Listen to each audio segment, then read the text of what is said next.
இது ஹைட்ரஜன் பாம்பு இல்லை, ஹைட்ரஜன் பாம்பு ரெடி ஆயிட்டு இருக்கு, அது சீக்கிரத்தில் வரும். கிட்டத்தட்ட 6018 ஓட்டர்களுக்கு மேலே வந்து டூப்ளிகேட்டான, அதாவது வேற வேற ஸ்டேட்ல இருந்து வேற வேற மொபைல் நம்பர்ல இருந்து டிலீட் பண்றதுக்கான அப்ளிகேஷன் ஃபார்ம் வந்துருக்கு. அதை முயற்சி பண்ணியிருக்காங்க. இது எப்படி ஒர்க் ஆகுது? இப்போ உட்காந்துட்டு ஒரு பிஎல்ஓ டிலீட் பண்றது அப்படிங்கிறது வேற. இது இந்த பிரச்சனை எப்படி ஆரம்பிச்சது, எப்படி ஒரு கண்ணுக்கு வருது அப்படின்னா 14 நிமிஷத்துல 12 ஓட்டர்ஸ் ஐடி வந்து டிலீட் பண்ணணும் அப்படின்ட்டு இவர் பேர்ல இருந்து போயிருக்குது. இப்போ சூரியகாந்தியை மேடைக்கு கூப்பிட்டாரு. அப்புறமா பபிதான்னு ஒரு பொண்ணையும் கூப்பிட்டாரு. யார் இந்த பபிதானா அப்படின்னா, அப்ப நீ யாரு? இதைத்தான் வந்து ராகுல் காந்தி கேட்கிறாரு. டைரக்டா ஞானேஷ்குமார் போட்டோவை போட்டு, ஞானேஷ்குமாரே நீ யார்? நீ வந்து 100% நீ வந்து குற்றவாளி, அவங்களுக்கு நீ ஆதரவா இருந்தால் நீ ஏன் பதில் கொடுக்க மாட்டேங்க? நீ பதில் கொடுத்தா ஓகே, மடியில கணம் இல்லை, வழியில பயம் இல்லை, நீ பாட்டு கொடுத்துட்டு போலாம்ல, நீதான் நேர்மையான ஆளாச்சே. 6850 ஃபேக் ஆன்லைன் அடிஷன்ஸ் ராஜூரா அசம்பிளி. ஆலந்துல வந்து டிலிஷன், ராஜூரால வந்து அடிஷன். சேம் ஓட் சோரி ஃபேக்டரி. அவர் ஓட் சோரி ஃபேக்டரிங்கிறாரு. இந்த நெட்வொர்க் வந்து ஓட் சோரி ஃபேக்டரிங்கிறாரு. அதாவது இது 2 பேருக்குமே சிஸ்டம் ஒரே சிஸ்டம் தான். டிலீட் பண்ணு இல்லைன்னா ஆட் பண்ணு. கட்சி தலைவரா என்ன செய்யணுமோ நான் அதை செஞ்சுட்டு இருக்கிறேன். அதுக்கு கூடுதலாக இதை உட்காந்து இதுக்கு ஒரு டீமை போட்டு அதை ஆராய்ஞ்சு எவ்வளவு ஓட்டு திருட்டு பேருக்கு அப்படிங்கிறத நான் கண்டுபிடிச்சு நான் சொல்றேன் அப்படின்னா, சரி நான் சொன்னதுக்கு அப்புறமாவது மற்ற இன்ஸ்டிடியூஷன்லாம் என்ன செய்றீங்க, என்ன ஆக்ஷன் எடுக்கிறீங்க, அதுதான் கேள்வி. இந்திய பெண்களின் சிந்தூரை அழிக்க வந்தவர்களுக்கு மண்ணில் போட்டு மிதைத்த மகான் மோடி, அதுதான் டயலாக். இந்த டயலாக் இந்த அர்த்தத்துல தான் அவங்க பெரிய பேனரே வச்சிருக்காங்க. அந்த ஆபீஸ் முன்னாடி இன்னைக்கு வந்து ஓய்வு பெற்ற ராணுவ வீரர்கள், பீகார் போலீஸ்ல இருக்கிறவங்க வந்து போராட்டம் பண்ணிட்டு இருக்கிறாங்க. மூவர்ண கொடி எடுத்துட்டு அவங்க மேல லத்தி சார்ஜ் நடக்குது, தள்ளுமுள்ளு நடக்குது, இதெல்லாம் நடந்துட்டு இருக்குது. எங்க போச்சு தேசபக்தி? உண்மையிலேயே மக்களுக்காக செய்கிறோம் என்பதை நீங்கள் நம்பினால், வாய்ப்பு இருந்தால் இந்த ரேசர் பே கியூஆர் கோடுக்குள்ள நீங்கள் வந்து அதை ஸ்கேன் பண்ணி எங்களுக்கு உங்களால் இயன்றதை விருப்பம் இருந்தால் ஆதரவு தெரிவிக்கலாம். அரண்சை நேயர்களுக்கு வணக்கம். நான் மதன் நிர்வலகன். இன்று நமது சிறப்பு விருந்தினர் தோழர் சதீஷ் அவர்கள். நிறைய விஷயங்கள் வாதிக்க இருக்கிறோம், அவரை வரவேற்கலாம். வணக்கம் தோழர். வணக்கம் தோழர்.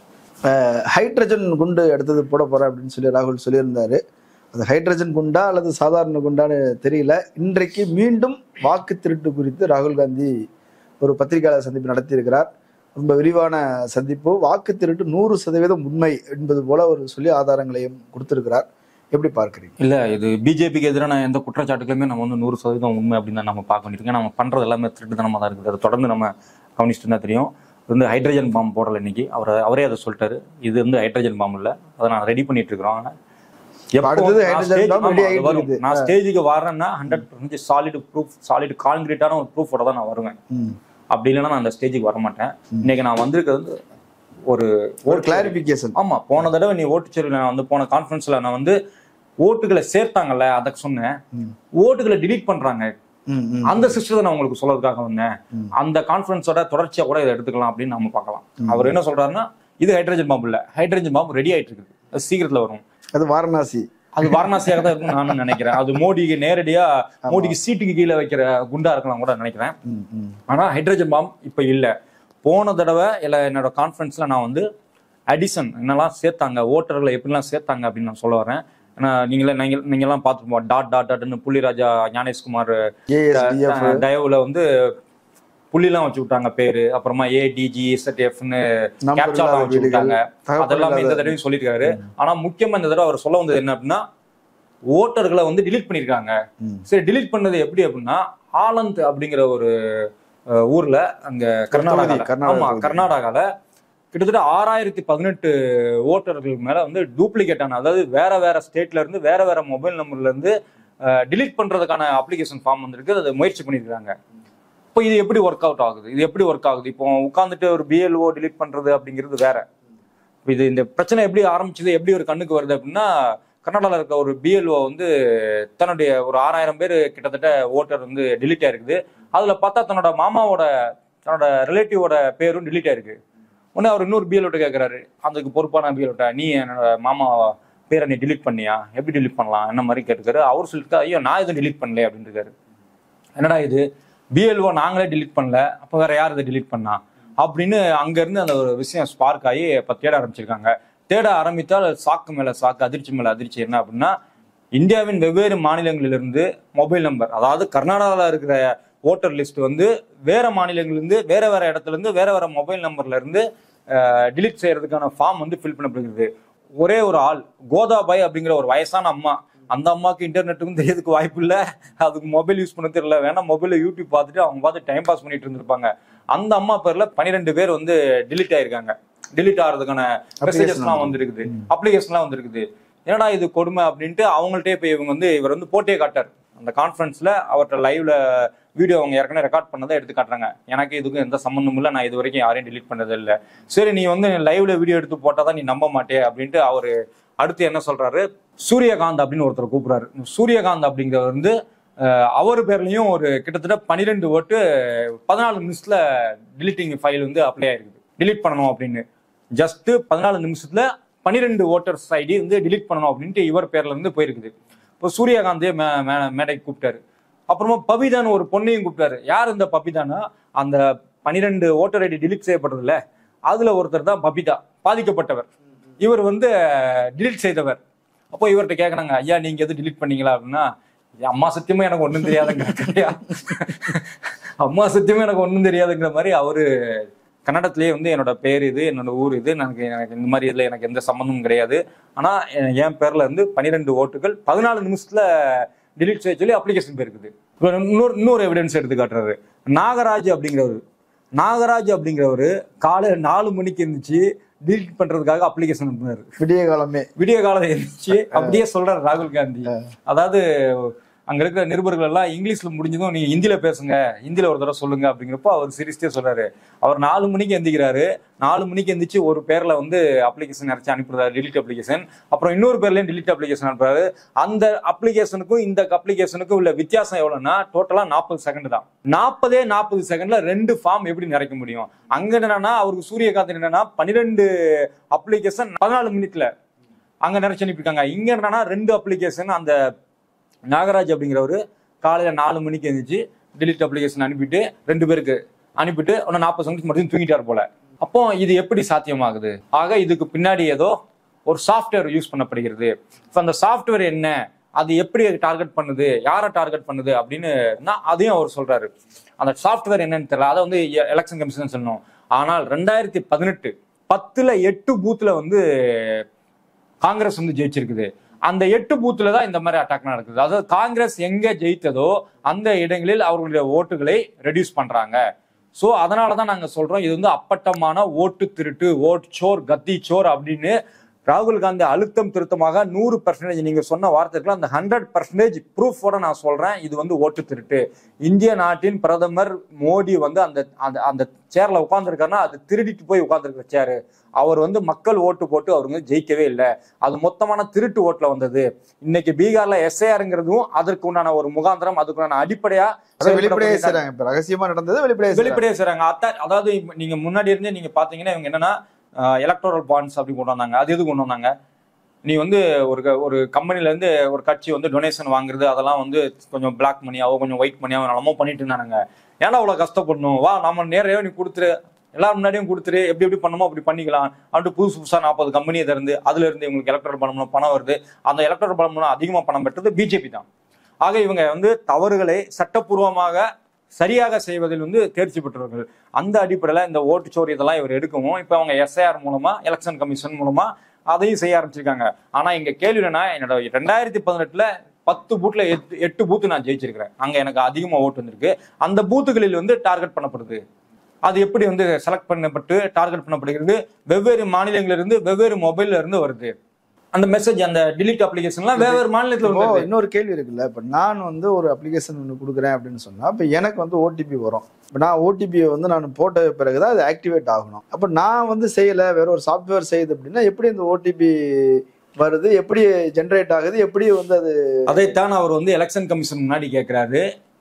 18 மாதமாக கர்நாடகாவில் இருக்கிற சிஐடி போலீஸ் வந்து அவங்க வந்து 18 அப்ளிகேஷன் கொடுத்துருக்காங்க, 18 தடவை ரிமைண்டர் கொடுத்துருக்காங்க எலெக்ஷன் கமிஷனுக்கு. நீங்கள் அந்த டெலிட் செய்யப்பட்டதுக்காக வந்த அந்த மெசேஜோட ஐபி அட்ரஸ், அப்புறமா போர்ட்ஸ், டெஸ்டினேஷன் போர்ட்ஸ் அப்படின்னு சொல்றாங்க, அதுக்கப்புறமா இந்த ஓடிபி ட்ரையல், இதெல்லாம் எனக்கு டீட்டெயில்ஸ் கொடுங்க. அந்த நெட்வொர்க் சம்பந்தப்பட்ட தகவல்கள் எல்லாமே வந்து எலெக்ஷன் கமிஷன் கிடைக்கும். அதெல்லாம் பண்ண முடியும். யாரா இருந்தாலும் ஐடி வேலை தெரிஞ்சவங்க அதெல்லாம் பண்ண முடியும். 2023 வந்து அவங்க வந்து கேட்டுட்டு இருக்காங்க. பிப்ரவரி 2023 வந்து இவங்க வந்து வழக்கு பதிவு செஞ்சு அதுக்கப்புறம் மார்ச் 23 அவங்க வந்து ஒரு லெட்டர் எழுதுறாங்க. சிபிசி அவங்க சிஐடி வந்து எலெக்ஷன் கமிஷனுக்கு லெட்டர் எழுதுறாங்க. அவங்க வந்து ஆகஸ்ட் 23 ஒரு ரிப்ளை தருது. அந்த ரிப்ளை எப்படி இருக்குன்னா, உப்புக்கும் இல்லாம உரப்புக்கும் இல்லாம எதுவுக்கும் இல்லாம அவங்க வந்து ரிப்ளை தராங்க. நீ கேட்ட, நான் ஏதாவது உனக்கு பதில் சொல்லணும்ல. இப்ப வேற ஒண்ணும் இல்ல, நம்ம மோடிகிட்டயோ இல்ல மோடி பக்தர்கள்ட்டயோ என்னப்பா அந்த திட்டம் என்ன ஆச்சுன்னா ஜெய் ஸ்ரீராம் அப்படிம்பாங்க, நம்ம எல்முருகன் சொன்ன மாதிரி. அதே மாதிரி அங்க கேட்டதுக்கு சம்பந்தமே இல்லாம தகவல்களை சொல்லியிருக்காங்களே தவிர இவங்க கேட்டதை வந்து இவங்க தரல. அதுக்கப்புறமா ஜனவரி 24 இதே மாதிரி மறுபடியும் இசிஐட்ட வந்து ஒரு ரெக்வெஸ்ட் பண்ணி அனுப்பியிருக்காங்க. எனக்கு ஃபுல் இன்ஃபர்மேஷன் கொடுங்க, அந்த ஐபி அட்ரஸ் கொடுங்க, அந்த டெஸ்டினேஷன் பாட்ஸ் கொடுங்க, அதுக்கப்புறமா அந்த ஓடிபி ட்ரையல் கொடுங்க, இதெல்லாம் கேட்டிருக்காங்க. செப்டம்பர் மாசம் வரைக்கும் லாஸ்ட் வரைக்கும் 18 ரிமைண்டர் அடிச்சிருக்காங்க. 18 ரிமைண்டர் அடிச்சும் எலெக்ஷன் கமிஷன் வந்து அதோட பதிலே சொல்லல. இது வந்து ஒரு பெரிய திருட்டு. இப்ப நீ எலெக்ஷன் கமிஷனுக்கு தெரியாம கூட நடக்குதுன்னு வச்சுப்போம். அப்படின்னாலும் கூட இது பெரிய, இந்த நாட்டுக்குள்ள ஒரு அந்நிய சக்திகள் ஊடுருவி இங்க உள்ள வாக்காளர்களுடைய உரிமையை பறிக்கிறாங்கன்னு கூட வச்சுப்போம். இவங்களுக்கு தெரியாது. ஒரு ஸ்டேட்டே மொத்தமா இறங்கி வேலை செய்யணும்ல. அப்ப அவங்களுடைய இன்வெஸ்டிகேஷன் பியூரோ உள்ள வரணும், என்ஐஏ வரணும், எல்லாமே உள்ள இறங்கி வேலை செய்யணும் இல்லையா? எல்லாருமே கமுக்கமா இப்படி இருக்கிறாங்க. ஆமாம், அதைத்தான் அவர் சொல்றாரு. சிஐடியும் உன்ட்ட வந்து கேள்வி கேட்குது. நீ வந்து ஒத்துழைப்பு கொடுக்கணும் தானே, நீ ஏன் ஒத்துழைப்பு கொடுக்க மாட்டேங்க? ஞானேஷ்குமார், நீ ஏன் ஒத்துழைப்பு கொடுக்க மாட்டேங்கிறாய்? அப்பனா நீ யாரு?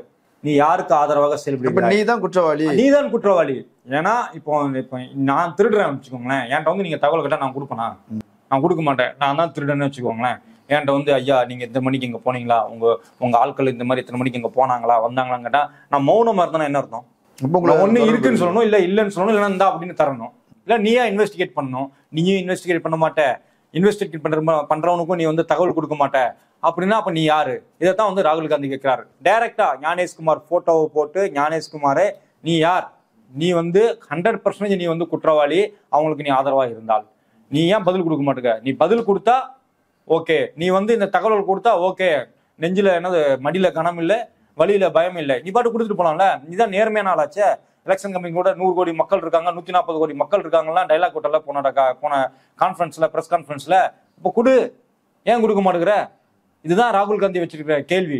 அதோட எஸ்ஏஆர்ங்கிற முறை அதுவும் இதே மாதிரி தானே பண்ணிட்டு இருக்காங்க. அவங்க நினைச்சா பிஎல்ஓ நாட் ரெக்கமெண்டட்னு போட்டா அந்த நாட் ரெக்கமெண்டட் என்ன காரணத்துக்காக நாட் ரெக்கமெண்ட் கிடையாது. ஒரு சாதாரணமான ஒரு பிஎல்ஓ நாட் ரெக்கமெண்டட்னு ஒரு பூத்ல எத்தனை பேருக்கு நாட் ரெக்கமெண்ட் போட்டாங்கன்னா அதுல வந்து அவங்க வந்து அடுத்து வந்து நிறைய அப்ளிகேஷன்லாம் கொடுக்கணும். இப்போ இங்க நிறைச்சிட்டு இருக்கிற ஃபார்ம் வந்து 7 டெலிஷனுக்கு, ஃபார்ம் 6 நிறைச்சு நீங்க மறுபடியும் புதுசா வந்து நான் வந்து சேர்ந்துக்கிறேன்னு இப்ப சேர்க்க சொல்லியிருக்காங்க.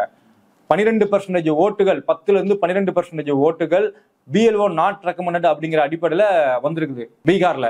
அப்போ இந்த 10 to 12% ஓட்டுகள்ங்கிறது ஒரு வெற்றி தோல்வியே 1% வெற்றியில தானே 2016ல டிஎம்கே தோத்துச்சு. அவ்வளவு பெரிய ஒரு ஓட்டு லிஸ்ட் வந்து நீங்க வந்து அசால்ட்டா பிஎல்ஓனா யாருங்கிறீங்க? நம்ம ஸ்கூல் டீச்சரு. ஹரியானாவில் 25,000 ஓட்டுல தானே காங்கிரஸ் தோத்துது, பிஜேபி வந்தது. இப்போ கர்நாடகால வந்து காங்கிரஸ் கவர்மெண்ட் நடந்துட்டு இருக்குது ஸ்டேட்ல. அதனால கர்நாடகால இவங்க இவ்வளவு துணிவா இவ்வளோத்தையும் நம்ம எடுக்க முடியுது. இதே அவங்களால ஹரியானால பண்ண முடியல, மகாராஷ்டிரால பண்ண முடியல. ஆனால் மகாராஷ்டிரால வந்து இவர் வந்து உதாரணத்தை எடுத்துக்கிட்டாரு. மகாராஷ்டிரால 6000 ஓட்டு இந்த தொகுதியில சேர்ந்து இருக்குது, இத்தனை இது அடிஷனா இருக்குது. 6850 ஃபேக் ஆன்லைன் அடிஷன்ஸ் இன் ராஜூரா அசம்பிளி. ஆலந்துல வந்து டெலிஷன், ராஜூரால வந்து அடிஷன். சேம் ஓட் சோரி ஃபேக்டரி. அவர் ஓட் சோரி ஃபேக்டரிங்கிறாரு. இந்த நெட்வொர்க் வந்து ஓட் சோரி ஃபேக்டரிங்கிறாரு. அதாவது இது 2 பேருக்குமே சிஸ்டம் ஒரே சிஸ்டம் தான். டிலீட் பண்ணு இல்லைன்னா ஆட் பண்ணு. அதனாலதான் பேர்லாம் வந்து சஸ்தி, புள்ளிராஜா வச்சாரு டாட், புள்ளிராஜா ஞானேஷ்குமாரின் தலைவர் டாட், அப்புறமா ADGQSLMன்னு ஏதோ ஒரு பேரு. இப்படிலாம் வச்சது எல்லாமே நீங்க வந்து ஏதோ தனி மனிதர் உட்காந்து அங்க டைப் பண்ணிட்டு இருக்கல. இது வந்து சாஃப்ட்வேர் இதுக்காக உருவாக்கி வச்சிருக்காங்க. அந்த சாஃப்ட்வேர் மூலமா இதை பண்றாங்க. இப்போ அந்த சாஃப்ட்வேர் என்ன சாஃப்ட்வேர், அது எங்க இருந்து செயல்படுது அப்படின்னு நமக்கு தெரியணும்னா அதற்கு எலெக்ஷன் கமிஷனின் ஒத்துழைப்பு அவசியம். மிஸ்டர் ஞானேஷ்குமாரின் ஒத்துழைப்பு மிக மிக அவசியம். ஆனால் ஞானேஷ்குமார் என்பவர் ஒரு அப்பட்டமான ஒரு சங்கி என்பதால், ஆமா சங்கின்னு தான் சொல்ல முடியும். அவர் 370 கலைக்கப்படும் பொழுது அமித்ஷாவோட இருந்து அந்த டிராஃப்ட்ல ஒர்க் பண்ணிட்டு இருக்காரு. அதுக்கப்புறமா ராமர் கோயில் கட்டினதுக்கு அப்புறமா அதுல ட்ரஸ்ட் உண்டு பண்றதை ஒரு பெரிய ரோல் வச்சிருக்காரு. கடந்த கான்ஃபரன்ஸ்ல பாத்தீங்கன்னா ஒரு சங்கி எப்படி சொல்றோம் அதே மாதிரி ஏங்க சிசிடிவி ஃபுட்டேஜ் காட்டுங்க அப்படின்னு கேட்டா நமது பெண்களின், நமது தாய்மார்களின், நமது தங்கைகளின் போட்டோக்களை, வீடியோக்களை காட்டலாமா அப்படின்னு கேனத்தனமான ஒரு பதில் சொன்ன முதல் எலெக்ஷன் கமிஷனர் இவராக தான் இருக்க முடியும். அதாவது ஒரு கற்று தேர்ந்த அன்படான்னு சொல்லுவாங்க ஹிந்தியில, அதாவது படிக்காதவங்களாம் கிடையாது, படிக்காத சங்கி எப்படினாலும் பேசலாம். ஆனா படிச்சு ஒரு ஹையர் போஸ்ட்ல இருந்துகிட்டு, ஒரு IAS ஆபீசர் லெவல்ல இருந்துகிட்டு இவர் வந்து இந்த மாதிரி வார்த்தைகளை பேசுறாரு. என்னன்னா, உனக்கு நெஞ்சில துணிவு இருந்தா நீ அதை காட்டியிருக்கணும், அதையும் காட்டல, இப்ப இதையும் காட்டல. அப்படிங்கப்போ ராகுல் காந்தி வந்து நேரா வந்து குற்றச்சாட்டு யார் மேல வைக்கிறாருன்னா ஞானேஷ்குமார். இது வந்து அந்த போன தடவை போட்டோட இன்னொரு தொடர்ச்சியா நம்ம எடுத்துக்கலாம். ஆனா ஹைட்ரஜன் பம் வந்து அவர் ரெடி பண்ணிட்டு இருக்காரு. இன்னும் குறைந்த நாட்களில் உங்களுக்கு நான் தருவேன் அப்படின்னு சொல்லியிருந்தாரு. ஆக்சுவலி செப்டம்பர் 17 மோடி பிறந்த நாளுக்கே அந்த ஹைட்ரஜன் பாம்பு விழுந்திருக்கணும். ஆனா ஆல்ரெடி மக்களே வந்து பீகாரெல்லாம் பாத்தீங்கன்னா இன்னைக்கு ஓய்வு பெற்ற ராணுவ வீரர்கள் வந்து பிஜேபி ஆபீஸை முற்றுகையிட்டு இருக்காங்க. நாங்க டைரக்டா பீகார் ஆபீஸ் முன்னாடி பார்த்தோம், பெரிய பேனர், மோடியோட பேனர். அதுல என்ன தெரியுமா இருந்தது? இந்திய பெண்களின் சிந்தூரை அழிக்க வந்தவர்களுக்கு மண்ணில் போட்டு மிதைத்த மகான் மோடி. அதுதான் டயலாக். இந்த டயலாக் இந்த அர்த்தத்துலதான் அவங்க பெரிய பேனரே வச்சிருக்காங்க. அந்த ஆபீஸ் முன்னாடி இன்னைக்கு வந்து ஓய்வு பெற்ற ராணுவ வீரர்கள், பீகார் போலீஸ்ல இருக்கிறவங்க வந்து போராட்டம் பண்ணிட்டு இருக்காங்க. மூவர்ண கொடி எடுத்துட்டு அவங்க மேல லத்தி சார்ஜ் நடக்குது, தள்ளுமுள்ளு நடக்குது, இதெல்லாம் நடந்துட்டு இருக்குது. எங்க போச்சு தேசபக்தி? ஆக இவர் வந்து செஞ்சதெல்லாமே என்ன எது அப்படின்னு பாத்தீங்கன்னா, வாயில் வடை சுடுறதும், இந்த மாதிரி திருட்டு வேலை பார்த்து பிரதமர் பதவியை தக்க வைத்துக் கொள்ளும் தான் பிஜேபியோட வேலையா இருக்குது. அது எல்லாமே இன்னைக்கு அம்பலமா இருக்குது. அந்த அம்பலப்படுத்துறதுல முக்கியமான ஒரு வேலையை வந்து என்ன செஞ்சிருக்காருன்னா ராகுல் காந்தி செஞ்சிருக்காரு. அதற்கு அப்புறமா பிரஸ் மீட் நடந்தது. அந்த பிரஸ் மீட்ல கேட்கப்பட்ட கேள்விகளுக்கு அவர் சொன்ன ஒரே பதில், முக்கியமான பதில் என்னன்னா, ஒரு எதிர்க்கட்சி தலைவரின் வேலை இது இல்ல, இது தேர்தல் கமிஷன் செய்ய வேண்டிய வேலை செஞ்சிருக்கணும். தேர்தல் கமிஷன் மட்டும் இல்ல, தேர்தல் கமிஷன் இப்படி பண்ணிட்டு இருக்குதுன்னா மற்ற நிறுவனங்கள்லாம் என்ன பண்ணிட்டு இருக்குது? கோர்ட் என்ன பண்ணிட்டு இருக்குது? சிபிஐ என்ன பண்ணிட்டு இருக்குது? நீங்க கேட்டீங்களே NIA, அது என்ன பண்ணிட்டு இருக்குது? அத்தனை பேரையும் அவர் பேர் சொல்லல. ஆனா மத்த இன்ஸ்டிடியூஷன் அவங்க என்ன பண்றாங்க? ஒரு எதிர்க்கட்சி தலைவரோட வேலை என்ன அப்படின்னா, என்னுடைய வேலை வந்து ஆளும் கட்சியை அழுத்தம் கொடுத்து வேலை செய்ய வைப்பது, ஆளும் கட்சி தவறாக போகும்போது அதை குறித்து எதிர்த்து கேள்வி கேட்பது. நான் வந்து எலெக்ஷன்ல தான் பார்ட்டிசிபேட் பண்ண முடியுமே தவிர எலெக்ஷன்ல என்ன நடக்குது அப்படிங்கிறத நான் வந்து கண்டுபிடிக்கிறது என் வேலை இல்லை. என் வேலை போலீஸ் வேலை இல்லை, என் வேலை பாதுகாப்பது இல்லை. என்னோட வேலை என்ன வேலை அப்படின்னா, என்னோட வேலை ஆளும் கட்சிக்கு அழுத்தம் கொடுத்து மக்கள் நலத்திட்டத்தை செயல்படுத்த வைக்கணும். அவங்க வந்து அதை சரியா செய்யலைன்னா அதை நான் செய்ய வைக்கணும். இதுதான் என்னோட வேலை. ஒரு எதிர்கட்சி தலைவர் நான் அதை பண்ணுவேன்.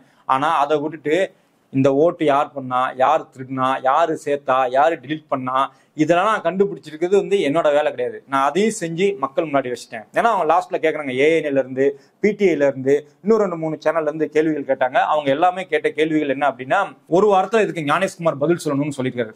அந்த ஒரு வாரத்துல பதில் சொல்லணும்னா நீங்க என்ன செய்வீங்க அப்படின்னா, ஒரு பக்கம் அவங்களோட MLA ஒருத்தர் கேஸ் போடுறாரு, கோர்ட்ல கேஸ் போட போறாரு, அது வேற விஷயம். ஆனால் அவர் என்ன சொல்றாருன்னா, என்னோட வேலை இது இல்லைங்க, என்னோட வேலை வந்து உங்க மக்கள் முன்னாடி வச்சுட்டேன். இன்றைய இருக்கிற இளைஞர்கள் வந்து தன்னோட ஓட்டு வந்து திருடு போகுது அப்படிங்கிற புரிஞ்சுக்கிட்டாலே அவங்களே கேள்வி கேட்பாங்க, அவங்களே போராட்டத்துக்கு வருவாங்க. ஏன் வந்து இந்த ஓட்டு போனா ஏன் கவலைப்படணும்னு இளைஞர்கள் நினைக்கலாம். இந்த கான்ஸ்டிடியூஷன் இருக்குல்ல, இந்த அரசியலமைப்பு சட்டத்தை அவர் எடுத்து காட்டுறாரு. இந்த அரசியலமைப்பு சட்டம் தான் உனக்கு வேலை கொடுக்க போகுது, இந்த அரசியலமைப்பு சட்டம் தான் உனக்கு வந்து கல்வி கொடுக்க போகுது, இந்த அரசியலமைப்பு சட்டம் தான் உனக்கு உணவு, உடை, உறைவிடம், பாதுகாப்பு எல்லாத்தையும் கொடுக்குறது இந்த கான்ஸ்டிடியூஷன் தான். இந்த கான்ஸ்டிடியூஷன் மேல அட்டாக் பண்றதா இந்த தேர்தல் கமிஷன் நடக்கிற இந்த ஓட் தியோரி அப்படிங்கிறது, இந்த ஓட் திருட்டு அப்படிங்கிறது. அதை வந்து நீ கை விட்டுட்ட, அதை மிஸ் பண்ணிட்ட அப்படின்னா ஓ மேல எல்லாமே விழும். உனக்கு கிடைக்கக்கூடிய அனைத்து வாய்ப்புகளும் முடக்கப்படும். அப்போ இந்த தேர்தல் திருட்டை நீ எதிர்த்து கேட்கறதுங்கிறது இந்திய கான்ஸ்டிடியூஷனை பாதுகாப்பது. அது வந்து எதிர்கட்சி தலைவரை என் வேலை மட்டும் இல்லை, அது மட்டுமே என்னோட வேலை இல்லை. இதை செய்ய வேண்டியது மற்ற நிறுவனங்கள் யாரு? நீதித்துறை இருக்குது, ஊடகத்துறை இருக்குது, அப்புறமா நீங்க சொல்ற அந்த NIA இருக்குது, CBI இருக்குது, ED இருக்குது, என்னெல்லாமோ இருக்குது. ஏன்னா ED தான் வருமே, அவன் பணம் எங்க பணம் வந்து புரண்டுச்சு, யாருக்கு எவ்வளவு கொடுத்தா இந்த சாஃப்ட்வேர் உண்டு பண்றதுக்கு, இந்த சாஃப்ட்வேர் எங்க இருந்து வந்துச்சு, இதை யார் வந்து ஹேண்டில் பண்றா அப்படிங்கிறது எல்லாம் இருக்கு. ஆனா இவங்க எல்லாமே யார் பக்கம் இருக்கிறாங்கிறத இப்ப கேள்வி. அவர் வந்து கேள்விகளை வந்து மக்கள் முன்னாடி வச்சுட்டாரு. ஓட்டு திருடப்படுகிறது அப்படின்னு முன்னாடி வச்சுட்டாரு. மக்கள் முன்னாடி வச்சாச்சு, ஊடகங்கள் முன்னாடி வச்சாச்சு, கோர்ட் முன்னாடி வச்சாச்சு, CBI முன்னாடி வச்சாச்சு, ED முன்னாடி வச்சாச்சு. இன்னும் எத்தனை இன்ஸ்டிடியூஷன்லாம் இந்தியாவில் வந்து செயல்படுதோ அனைவரும் முன்னாடி இது ஓப்பனா காங்கிரீட்டான ப்ரூஃபோட வச்சாச்சு. அப்படி இல்லைன்னா நீ எனக்கு பதில் சொல்லு. 40 செகண்ட்ல எப்படி 2 அப்ளிகேஷன் ஒரே நேரத்தில் நிறைக்க முடியும்? 12 ஓட்டு ஒரே ஆளு எப்படி டிலிஷனுக்காக அப்ளை பண்ண முடியும் வெறும் 14 நிமிஷத்துல? அப்புறமா ஒரே பேர்ல 12 ஓட்டு, வெவ்வேறு ஸ்டேட்ல இருந்து OTP, வெவ்வேறு ஸ்டேட்ல இருந்து மொபைல் நம்பர், வெவ்வேறு ஸ்டேட்ல இருந்து இது எப்படி வந்து கர்நாடகாவில் நடக்கிற எலெக்ஷனுக்கு வெவ்வேறு ஸ்டேட்ல இருந்து எப்படி வந்து இது வந்து டிலிட்டிங் அப்ளிகேஷன் வருது? இதெல்லாம் கொஞ்சம் நீ பதில் சொல்லு. பதில் சொன்னா தானே நம்ம முடியும். நீ வந்து மறுபடியும் அங்க உட்காந்துக்கிட்டு மக்கள் என்னோட இருக்கிறாங்க, தெம்பாக நிற்கிறோம், நாங்க கம்பாக நிற்கிறோம் அப்படின்னு பேட்டி கொடுத்துருந்தா. அதனாலதான் இந்த பிரஸ் கான்ஃபரன்ஸ் டைரக்டா ஞானேஷ்குமாருக்கு கேள்வி கேட்டிருக்கு. இனி ஞானேஷ்குமார் பதில் சொல்வதை பொறுத்துதான் அடுத்த கட்ட நகர்வு. அது மட்டும் இல்லாம ஞானேஷ்குமார் வந்து நேர்மையா பதில் சொல்லுவார்னு நான் எதிர்பார்க்கல. நீங்க எதிர்பார்க்குறீங்கன்னு எனக்கு தெரியாது. எனக்கு எந்த நம்பிக்கையும் கிடையாது. அவர் ஒரு மட்டமான புள்ளி ராஜா. அந்த புலிராஜாவிடம் வந்து எந்த கேள்வியும் எந்த பதிலும் நம்மளால நேர்மையா எதிர்பார்க்க முடியாது. ஆனால் அதை தொடர்ந்து இந்த ஊடகங்கள் இது இவ்வளவு பெரிய விஷயத்த எவ்வளவு தூரம் எடுத்துட்டு போறாங்க அப்படின்னா ரொம்ப கேள்விக்குறியா இருக்குது. இன்னைக்கு ஓய்வு பெற்ற ராணுவ வீரர்கள் அவங்க ட்ரெஸ்ல, அந்த கேமப்ளேஜ் ட்ரெஸ்ல, பச்சை கலர் ட்ரெஸ்ல தேசிய கொடி எழுந்துட்டு போராடிட்டு இருக்காங்க. அது இன்னைக்கு வரைக்கும் உங்களுக்கு கூட தெரிஞ்சிருக்காது. நம்ம மீடியால எதுவும் காட்டினாங்களா, இல்ல நார்த் மீடியால காட்டாங்கன்னா கிடையாது. இந்த மாதிரி ஃபோர்ஸஸ் இருக்கிற குரூப் இதுல வருது, ஃபீல்ட்ல வருதே தவிர மற்ற எல்லாத்துக்கும் இது காட்ட போறதும் கிடையாது, சேர போறது இல்லை. இந்த கட்டத்துக்கு இந்த நிலைமைக்கு தள்ளி வைத்திருக்கிறாங்க பிஜேபியினர். அந்த ஊர்லயே இப்படி நடக்குது அப்படின்னா இன்னும் மற்ற ஊர்ல கர்நாடகாவில் இருக்க போய் கண்டுபிடிச்சிட்டாங்க. இல்ல அப்படின்னா கர்நாடகாவில் ஒருவேளை பிஜேபி ஜெயிச்சிருந்துச்சுன்னா இந்த ஓட்டு திருட்டு நமக்கு தெரியவே தெரிஞ்சிருக்காது. ஹரியானாலையும் நடந்திருக்கும் அப்படிங்கிறாரு. அதான் மகாராஷ்டிரால ஒரு தொகுதி பேர் எல்லா மாநிலங்களும் சொல்றாரு, எல்லா மாநிலங்களும் இது நடந்திருக்குது அப்படின்னு தான் சொல்றாரு. அப்படி இருக்கும் பொழுது நாம் வந்து எந்த மாதிரியான சூழல்ல இருக்கோம், நம்ம யாரை எதிர்த்து நிற்கணும் அப்படிங்கிறது கிளியரா தெரியுது. ஓட்டு திருட்டு அப்படிங்கிறது வெறும் ஓட்டு திருடி காங்கிரஸ் தோத்தது இல்லை, நாம தோத்துருக்கோம். மக்கள் தோத்துருக்காங்க. இந்த நாட்டோட ஜனநாயகத்தையே வந்து கேலி கூத்தாக்கியிருக்காங்க. கொஞ்சம் கொஞ்சமா திருடி, அதாவது காசுக்கு கொடுத்து இந்த மாதிரிலாம் சொல்லிட்டு இருந்தது இல்லாம அப்புறம் இவிஎம் மெஷின் வச்சு பண்றது இல்லாம இது வந்து வெவ்வேறு வழிகளில் வந்து இதுல ஓட்டை வந்து எப்படிலாம் திருட முடியும் அப்படிங்கறது வந்து பிஜேபி வந்து ப்ரூவ் பண்ணிருக்கு. உலகத்துக்கே பாடம் எடுத்து கொடுத்துருக்கு. ஆமா, அந்த கில்லி படத்துல ஒரு சீன் உண்டு இல்ல, ஏதோ கையில பிளேடு எல்லாம் வச்சுட்டு ஏதாவது பண்ணுவாரு. இதுக்கு நீ உண்டான நேரத்தை நீ வந்து உன் புத்தியில யூஸ் பண்ணியிருந்தனா நீ வேற எங்கேயோ போயிருப்பா. மக்கள் நல திட்டத்துக்கு வந்து பிஜேபி ஏதோ யோசிச்சிருந்தா கூட கொஞ்சமாவது மக்களுக்கு வந்து ரீச் ஆயிருக்கும். ஆனா திங்க் பண்றது முழுக்க, யோசிக்கிறது முழுக்க எப்படின்னா எப்படி ஏமாத்தலாம், எப்படி ஜெயிக்கலாம். நேற்றுக்கு ஒரு வீடியோ பாக்குறேன், மோடி வந்தா மோடின்னு கை தட்டணும், எங்க ஜோரா கை தட்டுங்கன்னு ஒரு கிளாஸ் எடுத்துட்டு இருக்காங்க. இப்படிதான் செய்யணும், அப்படிதான் செய்யணும். ஏன்னா மோடியோட மொத்த பிம்பமும் உடஞ்சிருச்சு, மொத்த பிம்பமும் கீழே விழுந்து கிடக்குது. சாதாரண மக்கள் முதல் middle class, higher middle class, அப்புறமா ஸ்டூடெண்ட்ஸ், இவங்க எல்லாமே பீகார்ல வந்து நீங்க என்ன நடக்குது அப்படின்னு பாத்தீங்கன்னா ஓட்சோர் கத்திச்சோர் அப்படின்னு ஓப்பனா சொல்றாங்க, ஓப்பனா அடிக்கிறாங்க. அந்த ஊர்ல வந்து தெய்வ பக்திக்கு வந்து கம்மியே கிடையாது, ரொம்ப தெய்வத்தை கொண்டாடுவாங்க. அந்த ஊர் மக்களே வந்து அந்த மதம் அப்படிங்கிறதெல்லாம் தூக்கி போட்டு அடிப்படையான தங்களுடைய வேலை வாய்ப்பு பிரச்சனைகள், அடிப்படை பிரச்சனைகள்லாம் வந்து பாதிக்கப்படும் பொழுது அவங்க நேரடியாக கேள்வி கேட்கறாங்க. அதே நேரத்தில் இந்த ஓட்டுச்சோர் அப்படிங்க வரும்போது, ஏன்டா திருடி வந்த நாயை நீ எங்களை பிடிச்சி இவ்வளோ டார்ச்சர் பண்ணிட்டு நீ வேற எங்களோட ஓட்டு கேட்டு வாரியா அப்படின்னு அவங்க கேட்டுட்டு இருக்காங்க. ஸோ மொத்த பிம்பமே உடஞ்சிருக்கு. மணிப்பூர் போயிட்டு வர்றாருன்னா மணிப்பூர்லயும் அவருக்கு எதிராக ப்ரொடெஸ்ட் நடக்குது. ஆமா, அவருக்கு வச்சிருந்த பதாகைகள்லாம் அன்னைக்கு நைட்டு முந்தின நைட்டே உடச்சு தூக்கி வீசிருக்காங்க. போர்கன் இருக்குல்ல, அந்த போர்கன்லாம் வைக்கிறதுக்கு வந்து 2 நாளைக்கு அளவு கிடையாது அப்படின்னு முன்னாடியே போலீஸ் வந்து எல்லாத்தையும் சீஸ் பண்ணிருக்காங்க. அவ்வளவு தூரம் அவங்க வந்து அவங்க பயந்து தான் போய் அவங்க போய் பேசிட்டு வந்திருக்காரு. அப்புறமா மோடியோட ஸ்டேஜ் பாத்தீங்கன்னா ஒரு 30-40 அடி டிஸ்டன்ஸ் மக்கள்கிட்ட இருந்து. இங்க ராகுல் காந்தி எல்லாத்தையும் கைகுலுக்கி போயிருக்காரு. சிஆர்பிஎஃப் வந்து கம்ப்ளைண்ட் பண்ணது, எங்களுடைய செக்யூரிட்டி புரோட்டோகாலை வந்து மதிக்க மாட்டேங்கிறார் ராகுல் காந்தி அப்படின்னு சிஆர்பிஎஃப் லெட்டர் எழுதிட்டு இருக்கு. இங்க என்னன்னா மோடி வந்து 30-40 அடி தள்ளி ஸ்டேஜ் போட்டிருக்காரு மக்கள்கிட்ட இருந்து. ஏன் அப்படின்னா எனக்கு புரியுது, எனக்கு என்ன புரியுது அப்படின்னா பிஸ்டோலோட ரேஞ்ச் வந்து ஒரு 30 மீட்டர் வரும். 30 மீட்டர் தான் கார்கர் ரேஞ்சுன்னு சொல்லுவாங்க. இப்போ அதெல்லாம் கணக்கு பண்ணி அப்போ அவங்களுக்கு புரியுது மக்கள் என் மேல எவ்வளவு கோபத்துல இருக்கிறாங்க, என் மேல என்னன்னாலும் நடக்கலாம். இவரு அதை வச்சு ஒரு படம் போட்டுறாரு, அது வேற விஷயம். மக்கள் எதுவும் செய்ய போறதும் இல்லை. ஆனால் ஒரு பயம் வந்திருக்கு பாத்தீங்களா, மக்களோட எதிர்ப்பு இருக்குது அப்படிங்கிற பயம் வந்திருக்கு பாத்தீங்களா. இவ்வளவு நாள் நம்ம எப்படிலாமோ சொல்லி ஏமாத்திட்டோம், ஜெய் ஸ்ரீராம் சொல்லி ஏமாத்தணும், இன்னும் வேற எங்கெல்லாமோ சொல்லி ஏமாத்தணும், சப்கோ விகாஸ் சப்கோ என்னெல்லாமோ சொன்னோம். ஆனா இப்ப எவனும் எதுவும் நம்பருக்கு ரெடியா இல்லை. அவங்க நடத்தின பந்து அவங்களுக்கு பேக் ஃபயர் ஆயிடுச்சு பீகார்ல. இந்த பக்கம் கர்நாடகால இவங்க நல்ல வேலை ஜெயிச்ச ஒரே காரணத்தினால இந்த மாதிரி ஓட்டுச்சோரி சாம்பிள் எடுத்து போட்டுட்டே இருக்கிறாங்க. அவரோட ஸ்டேட் அப்படின்னால சிஐடி போலீஸ் வந்து கேக்குது, அங்க அவங்கள்ட்ட எலெக்ஷன் கமிஷன் ரிப்போர்ட் கேக்குது எனக்கு கொடு அப்படின்னு. ஆனா அப்படி எதுவுமே இல்லாம மற்ற ஸ்டேட்ல இப்ப ஹரியானாலாம் எடுத்துட்டீங்கன்னா பிஜேபி ஜெயிச்சிருக்குது, மகாராஷ்டிராலையும் பிஜேபி ஜெயிச்சிருக்குது. அங்கெல்லாம் என்ன நடந்திருக்கும், எவ்வளவு நடந்திருக்கும். ஹரியானாலாம் முழுக்க காங்கிரஸ் தான் ஜெயிக்கும் அப்படின்னு நம்பிட்டு இருந்த ஒரு சரிதானே. ஏன்னா அந்த விவசாயிகள் போராட்டம் நடந்த அந்த இதுல வந்து ஹரியானா, பஞ்சாப் இவங்களோட பங்கு மிக முக்கியமானது. எல்லாமே பார்டர் தான், டெல்லியை ஒட்டி பார்டர் தான் ஹரியானா. டெல்லி எலெக்ஷன்லாம் வாய்ப்பே கிடையாது. டெல்லியில நாங்க 10 நாள் போன வருஷம் 2024 தேர்தல 10 நாள் அங்க இருந்தோம். அங்க இருக்கிற லோக்கல் எம்எல்ஏ முதற்கொண்டு ஏகப்பட்ட பப்ளிக்ல சும்மா சாதாரணமா பேசுவோம். ஆட்டோ டிரைவர், இந்த மாதிரி யார் கிடைச்சாலும் நாங்க டீ கடை, யார் கிடைச்சாலும் நாங்க பேசிட்டு இருந்தோம். நானு, இந்திரா குமார், மில்டன் இவங்க எல்லாம் பேசும்பொழுது அவங்க சொன்னதெல்லாம் ஆம் ஆத்மி தான் சார் ஜெயிக்கணும். ஆனா ஆம் ஆத்மியை உட்கார வச்சிட்டாங்க. கேஸ் மேல கேஸ் போட்டாங்க, அவரை ஜெயிலுக்கு அனுப்புனாங்க, பிரச்சாரத்தை அதான் ராகுல் சொல்றாரு, இது வந்து ப்ரொபகண்டா, ஆமா தோக்குறதுக்கு இவங்க ஒரு வேலை செய்யறாங்க, அதுக்கு ஒரு காரணத்தை கதையை தான் அவங்க உருவாக்குறாங்க, இதன் காரணமா பாருங்க தோத்துட்டாங்கன்னு அப்படின்னு ஒரு ஆமா ஊழல் குற்றச்சாட்டு ஒண்ணு வச்சுக்கிட்டு அதுக்கு ஜெயில அனுப்புறது இந்த மாதிரி பண்ணிட்டு இது பாருங்க ஊழலால தான் மக்களுக்கு அவங்க எதிர்பார்க்கறாங்கன்னு காட்டிக்கிறது. ஆனா அந்த வேவ் அங்க ஒண்ணுமே கிடையாது, அந்த மாதிரி அலை எதுவுமே கிடையாது, எதிர்ப்பலை எதுவுமே கிடையாது. எலெக்ஷன் கமிஷனோட ஞானேஷ்குமார் அவர் பதில் சொல்லட்டும், அதுக்கப்புறம் பார்ப்போம். ஞானேஷ்குமார் வந்து இப்போ வெயிட்டிங், நம்ம அவர் என்ன பதில் சொல்ல போறாரு. இன்னைக்கு நிறைய பேர் தூக்கம் கெட்டிருக்கோம், தொடர்ந்து பார்ப்போம். ஹைட்ரஜன் பாம்பு விழுற அன்னைக்கு ஆல்ரெடி சர்டிபிகேட் ப்ரூஃப் பண்ண முடியாம மோடி சுத்திட்டு இருக்காரு. எந்த வருஷம் படித்தோம், எங்கே படித்தோம், எங்கே பிறந்தோங்கிறது அவருக்கு சரியாக தெரியல. டீ வித்தோங்கிறாரு, டிகிரி படித்தேங்கிறாரு, டிகிரி படிக்கல அப்படிங்கிறாரு. இவ்வளவும் செய்து சப்போஸ் சர்டிஃபிகேட் ப்ரூவ் பண்ணலைன்னா அவர் எலெக்ஷன்ல வந்து சட்டவிரோதமாக நின்றுருக்காரு, பொய் சொல்லி நின்றுருக்காரு, 420 வேலை பார்த்து நின்றுருக்காருன்னு அர்த்தமாகும். ஒரு 420 தான் நம்மளை பிரதமராக ஆண்டாரா என்பது நமக்கு வெட்கக்கடான விஷயம். அதை எப்படி பைசல் பண்ண போறாங்க தெரியல. அங்கே இப்படி ஒரு விஷயம் நடந்துட்டு இருக்கும்போது இந்த பக்கம் வந்த ஓட்டுகளே உனக்கு வந்து திருட்டு ஓட்டுகள் தான் அப்படிங்கிற மாதிரி ராகுல் காந்தி வந்து ப்ரூவ் பண்ணிட்டு இருக்காரு. இனி எனக்கு தெரிஞ்ச அடுத்த பாம் வாரணாசியில தான் விழுன்னு நினைக்கிறேன். அந்த வாரணாசி பாம்புக்காக வெயிட்டிங். ஓகே, நிறைய தகவல்கள் சொல்லியிருக்கிறீங்க. ராகுல் காந்தியுடைய கருத்து மக்கள்கிட்ட போய் சேரணுங்கிறதா நம்முடைய விருப்பம். கலந்து கொண்டு கருத்துக்களை பகிர்ந்தமைக்கு நன்றி. நேரிலே மற்றொரு விருந்தினோடு மீண்டும் சந்திக்கலாம். நன்றி.